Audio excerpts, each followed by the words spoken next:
Hi everyone. One issue during my fieldwork 2A that I noticed was patient refusal. So in acute care, there were a lot of times patients would refuse, whether they would be waiting for a procedure, too tired to get up, or even they try to get up and their blood pressure would drop and we would have to lay them down. So altering the session, we weren't always able to get a full picture on evaluation day, and in acute care on day one we're discharge planning, so we're trying to make recommendations if they need more rehab or if they can go home, maybe with home health, OT, or PT.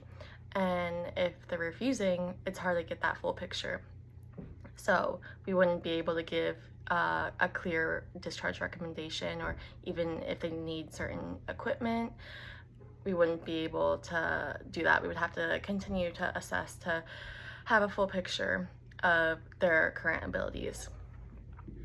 And I was surprised by this because I thought that if they're in the hospital, patients would be more open to doing therapy, whether even if it's just sitting edge of bed with them. And a lot of times they wouldn't be able to do that, so we would have to come back during a later time, and sometimes, or most of the time, our schedule wouldn't even allow us to come back, so we would just have to document their refusal and make some sort of discharge recommendation that deemed appropriate.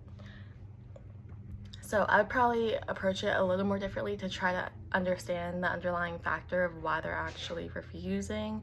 Maybe it's anxiety, whatnot. So we would just educate on the benefits of early mobilization, and then maybe coordinate with nursing to figure out maybe they need pain medication before therapy or whatnot. And that's it. So it really reinforced the importance of being flexible and having that client-centered approach during therapy.